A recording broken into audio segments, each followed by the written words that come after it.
Assalamualaikum dan salam sejahtera. Selamat datang ke channel Seorang Media bersama aku Kai. Macam biasa aku akan cerita pasal bola sepak tempatan.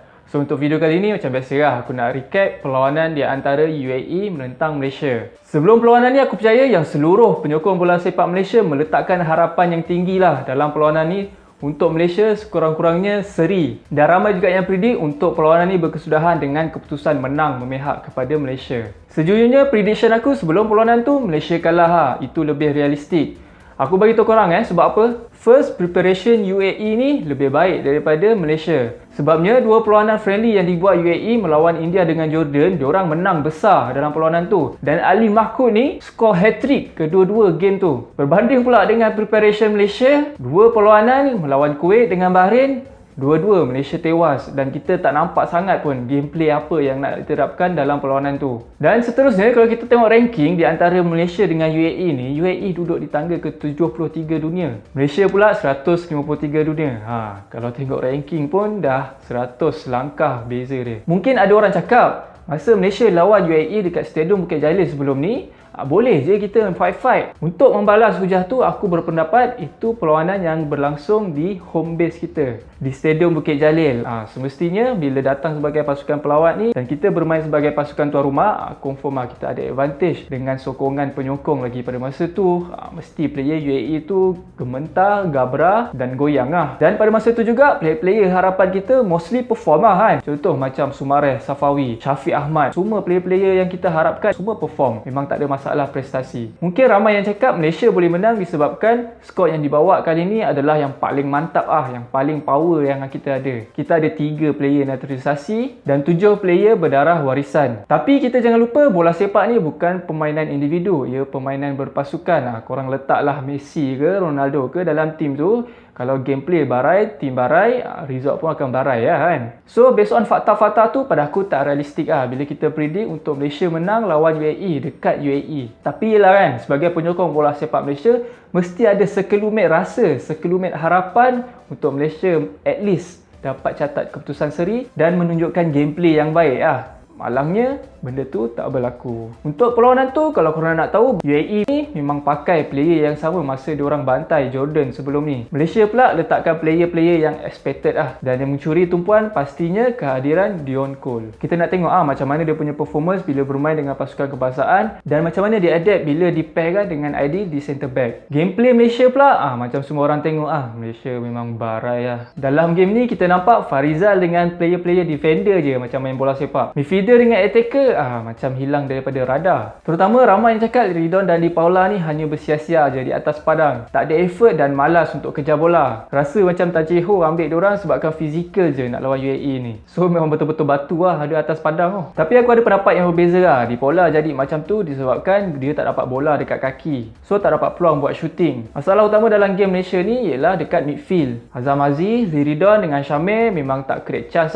Jadi ini menyebabkan Di Paula terpaksa kutip bola dekat bahagian midfield dan bawa bola dekat atas. So banyak perjalanan, banyak larian yang dibuat dan akhirnya menyebabkan Di Paula ni pancit dan penat sebab banyak kali turun naik. Lagipun umur dia dah 34 tahun, dah kategori orang tua Kalau korang compare work rate dengan Syafiq Ahmad tu memang jauh beza Kalau 90 minit Di Paula lari macam Syafiq Ahmad tu aku rasa melepet member tu. Jadi kita tak boleh nak hukum 100% dekat Di Paula. Kata dia malas kejar bola apalah. Member tu dah pancit babe. Dan masalah dekat bahagian midfield ni pula pada aku memang kita merindui kehadiran Brandon Gunn. Masa match ni kita nampak Azam Aziz diberi tanggungjawab untuk menggalas tugas Brandon Gunn bermain di CDM, manakala Ridho dengan Syamir lebih kepada bahagian attacking. Tetapi posisi nature Azam ni sebenarnya bermain dekat bahagian attacking. Jadi bila dia letakkan di bahagian CDM ni, di bahagian nombor 6, kita boleh cakap dia gagal menggalas tanggungjawab tu. Ditambah pula lagi yang style of play Ridho tu yang main macam main futsal, hold bola terlalu lama dan akhirnya hilang bola. Bila passing pun kadang-kadang passing tak sampai kat member, passing kuat sangat,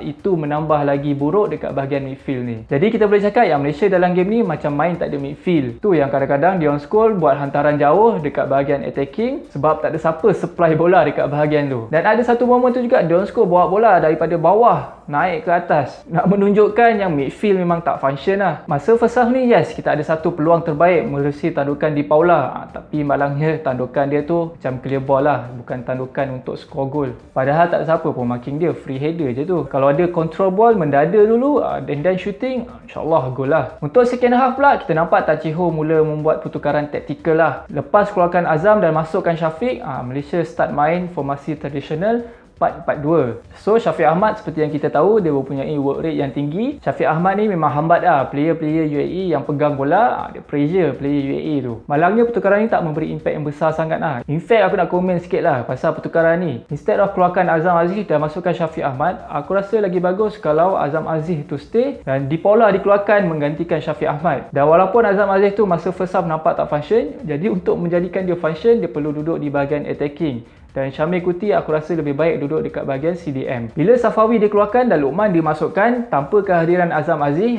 memang tak function lah. Sebab tak ada siapa yang boleh supply bola dekat kaki Luqman. So Luqman tak dapat bola untuk mencipta apa-apa peluang, membuat apa-apa larian. Dan ada masa dia pula yang main dekat bahagian pertahanan. So kalau ada Azam Aziz, mungkin Azam Aziz boleh menggunakan kepakaran dia menghantar bola, terutamanya kepada Luqman dan Sumareh. Selain Luqman, pada aku Tan Chee Ho kena berani untuk masukkan Arif Aiman. Walaupun Arif Aiman tu tak ada pengalaman beraksi di peringkat tertinggi, terutama dalam match penting macam ni, tapi bagilah dia peluang. Berbanding dengan letak Sumareh dengan Safawi ni, first touch pun ke laut. Dan aku percaya mesti ada something kenapa Arif Aiman ni lebih minit permainan berbanding Sumareh dengan Safawi dekat JDT. Nak komen pula pasal gol-gol yang dijaringkan oleh player-player UAE. Kalau korang nampak awal-awal perlawanan, UAE try main short pass dan cuba menembusi kubu pertahanan Malaysia. Tapi defense Malaysia memang mantap compact dan cepat tutup ruang. Lepas diorang tahu yang diorang tak boleh tembusi kubu pertahanan Malaysia menerusi short pass, diorang main long ball. 2-3 try main long ball memang terperangkap dengan line offside Malaysia. Tapi bila banyak kali try dan kualiti yang ada dekat Ali Mahmud tu, dapat melepasi perangkap offside dan skor gol. Dan lepas diorang dapat kunci untuk skor gol tu, dan terus diorang main macam tu. UAE memang main mudah diorang dapat bola, lepas tu tengok ada player on the run ke tak, terus terupas dekat bahagian tu. Time ni kita nampak kualiti Ali Mahmud dan Fabio Dalima menjadi duri dalam daging. Cuma aku sedikit kecewa Malaysia at least kalah 2-0 je. Tak sepatutnya kalah 4-0. Dua gol terakhir tu memang disebabkan Malaysia hilang fokus dan tak ada kesefahaman di antara Don Coast dengan Junior. Sebabnya ialah better kalah 2-0 daripada 4-0. Dan kita takut disebabkan kalah dengan jaringan yang besar ni, masa di hujung-hujung kempen nanti, disebabkan masalah jaringan ni, ianya memberi kesan kepada peluang Malaysia. Aku nak highlight juga pada minit ke-89, Malaysia sebenarnya ada peluang penalti. Sebabkan ada momen bola terkena tangan player UAE dalam kotak penalti. Tapi malangnya pengadil K-pop dan linesman K-pop ni tak bagi penalti kepada Malaysia. Kalau tak, mungkin perlawanan pada masa tu berkesudahan dengan 2-1. So secara keseluruhannya, level Malaysia dengan pasukan-pasukan Pak Arab ni memang jauh lagi Kita memang tak boleh beat negara-negara Pak Arab ni. Untuk perlawanan mentang Thailand dengan Vietnam nanti, mungkin dengan barisan player yang kita ada ni, mungkin kita boleh fight. Dan gameplay yang ditunjukkan sepatutnya lebih baik daripada melawan UAE ni. Lepas kalah dengan UAE ni pula, apa peluang kita untuk layak ke Piala Dunia dan Piala Asia? Untuk layak ke Piala Dunia, pada aku, peluang Malaysia 50% dah tertutup Kita mengharapkan magic je untuk Malaysia layak ke pusingan kelayakan Piala Dunia seterusnya. Tapi untuk kelayakan Piala Asia, kita masih berpeluang tinggi Jangan risau, insyaAllah kita akan layak ke Piala Asia 2023 di China. Untuk next game, adakah Liridon dan Di Paula patut diturunkan? Pada aku untuk Di Paula, mungkin first half tu boleh lagi diturunkan. Kalau nampak dia dah pancit, malas nak kejar bola, bolehlah ditukarkan dengan player-player lain macam Syafiq Ahmad. Untuk Liridon pula, aku lebih prefer Brandon Gunn Jadi Brandon Gunn boleh main dekat CDM, Azam boleh kembali dekat posisi sebenarnya pair dengan Syamil Kuti. Apa-apa pun, teruskan sokongan kepada pasukan Malaysia. In Tan Chee Ho we trust. Assalamualaikum dan salam sejahtera. Bye-bye.